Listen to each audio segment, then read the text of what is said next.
ఉపాధి హామీ చట్టాన్ని మార్చడం ప్రజా వ్యతిరేక, కూలీల వ్యతిరేక విధానమని, ఉపాధి హామీ చట్టం స్థానంలో తెచ్చిన జీరాంజీ పథకాన్ని వెంటనే రద్దు చేసి గ్రామీణ ఉపాధి హామీ చట్టాన్ని కొనసాగించాలని డిమాండ్ చేశారు అఖిల భారత ఐక్య రైతు సంఘం ఏఐయూకేఎస్ రాష్ట్ర అధ్యక్షులు ఉప్పల ప్రభాకర్.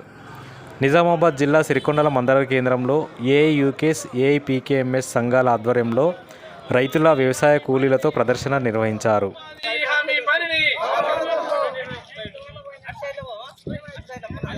అనంతరం ఎంపీడీఓ కార్యాలయం ముందు జరిగిన ధర్నాలో ఏఐయూకేఎస్ రాష్ట్ర అధ్యక్షులు వి ప్రభాకర్, అఖిల భారత ప్రగతిశీల వ్యవసాయ కార్మికుల సంఘం ఏఐపీకేఎంఎస్ రాష్ట్ర ప్రధాన కార్యదర్శి పి రామకృష్ణ మాట్లాడుతూ, కేంద్ర ప్రభుత్వం సంపన్నుల కోసం వ్యవసాయ కూలీలకు తీరని అన్యాయం చేస్తున్నదని, వామపక్షాల ఆధ్వర్యంలో రైతులు, కూలీలు, ప్రజలు చేసిన ఆందోళన ఫలితంగానే గ్రామీణ ఉపాధి హామీ చట్టం చేయబడినదని, నేడు దాన్ని నిర్వీర్యం చేస్తూ జీరాంజీ పథకం తయారు చేశారని వాపోయారు.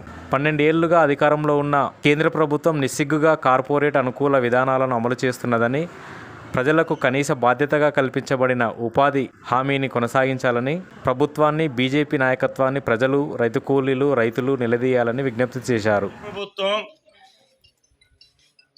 బీజేపీ ప్రభుత్వం ఉపాధి హామీ చట్టాన్ని పేరే మార్చామని చెప్పేసి, అంతేకాకుండా 125 రోజుల పనిని మేము ఇంకా 25 రోజుల పని పెంచామని చెప్పి చెప్తున్న దాంట్లో వాస్తవాలేంది, వీటన్నిటిని కూడా పరిశీలించడానికి, అది వ్యవసాయ రంగంలో ఉన్న రైతులకు కానీ, వ్యవసాయ కూలీలకు కానీ ఏ విధంగా నష్టం తీసుకొస్తుందో చెప్పడం కోసం, అట్లాగే ఆ చట్టాన్ని రద్దు చేయడం కోసం రాజకీయాలకు అతీతంగా మనం ఒక ప్రయత్నాన్ని తీసుకొద్దామని చెప్పి ప్రయత్నం చేశాం. కానీ ఈరోజు పాత్రికేయ మిత్రులు ఆ రోజు కూడా విన్నారు, అందులో భాగం పంచుకున్నారు.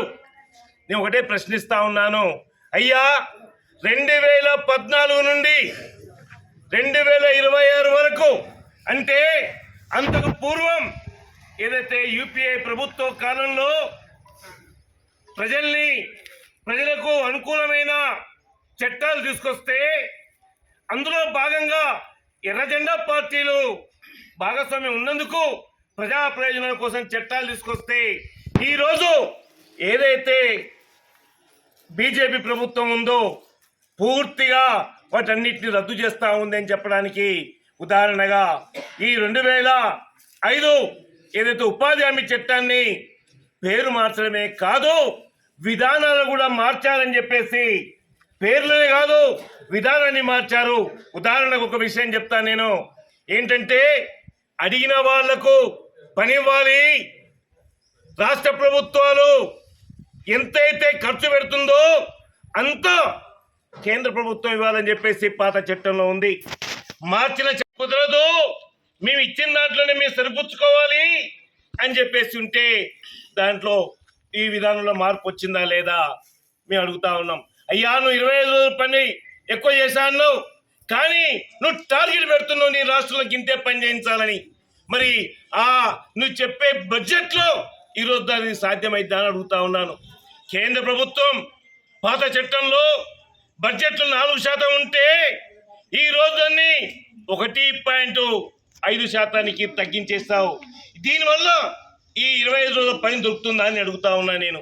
అందుకని అంతేకాదు 90%, అట్లాగే వ్యవసాయ కూలీలకు ఇచ్చే వేతనాలు 100% కేంద్ర ప్రభుత్వం భరించేది.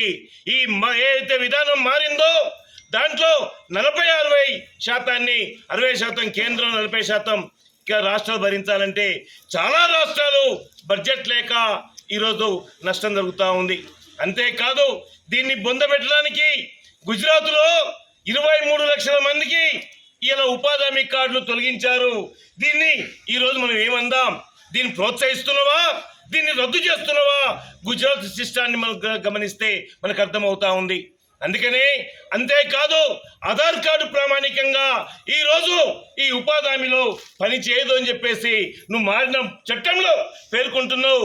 అంటే ఈరోజు దేశమంతా ప్రపంచమంతా ఆధార్ కార్డు ప్రామాణికంగా అని చెప్పేసి అంటుంటే హైకోర్టు సుప్రీంకోర్టులు ఏదైతే ఆధార్ కార్డుని ప్రామాణికంగా తీసుకుంటే ఈ ఉపాధి హామీ చట్టం నువ్వు ఏదైతే మార్చినవో ఏదైతే రామ్జీ పేరు మీద పెడుతున్నావో ఎవడయ్యా వాడు? గాంధీని అన్ని మతాల్ని సమానంగా చూడాలని చెప్పిన గాంధీని, సుసంత్ర తీసుకొచ్చిన గాంధీని ఈరోజు నువ్వు హత్య చేసిన గాడ్సే పేరుని పెట్టి ఈరోజు రామ్జీ పేరు మీద తీసుకొచ్చావంటే గాంధీని చంపిన గాడ్సేగా పేరుతో తీసుకొచ్చిన చట్టంలో ఇలా ప్రజా వ్యతిరేకంగా వ్యవసాయ కులకు వ్యతిరేకంగా ఉందని చెప్పేసి మేము గుర్తు చేస్తా ఉన్నాం.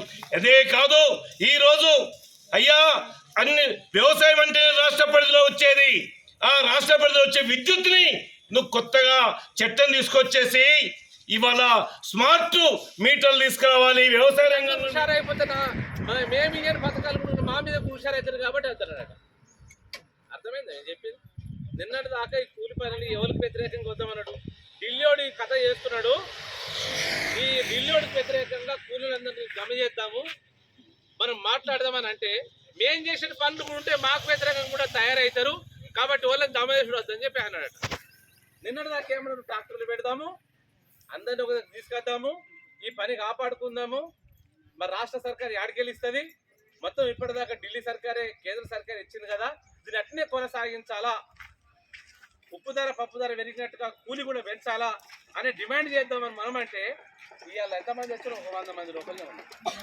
ఈ ఊర్లో ఈ మండలంలో తక్కువ 8,000 మంది ఉన్నారు పనిచేస్తుంది. 8 అంటే వాడేమంటున్నాడు, ఎవరికి కడుపు నొప్పి లేదంటున్నాడు.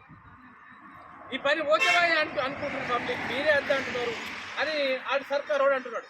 ఢిల్లీ సర్కార్ వాడు ఓదేవోని అనుకుంటున్నారు, ఎవరికి నొప్పి లేదు ఓదేవోని అనుకుంటున్నారు. ఒకవేళ పోయేటట్టుంటే చాలా మంది రావాలి కదా, కనీసం ఒక 1000-2000 మంది రావాలి కదా, రాలేదు. కార్యక్రమంలో ఏఐయూకేఎస్ జిల్లా అధ్యక్షులు ఎస్ సురేష్, ప్రధాన కార్యదర్శి బి బాబన్న, కార్యదర్శి ఆర్ దామోదర్, ఏఐపీకేఎంఎస్ జిల్లా ప్రధాన కార్యదర్శి ఈ రమేష్, కార్యదర్శి జి సాయిరెడ్డి, జిల్లా కోశాధికారి ఎం లింబాద్రి, నాయకులు B Kishore, G Balareddy, G Yerranna, L Gopi, మండల నాయకులు P Yellaiah, J Raju, Kattaramulu, A Ashish తదితరులు పాల్గొన్నారు.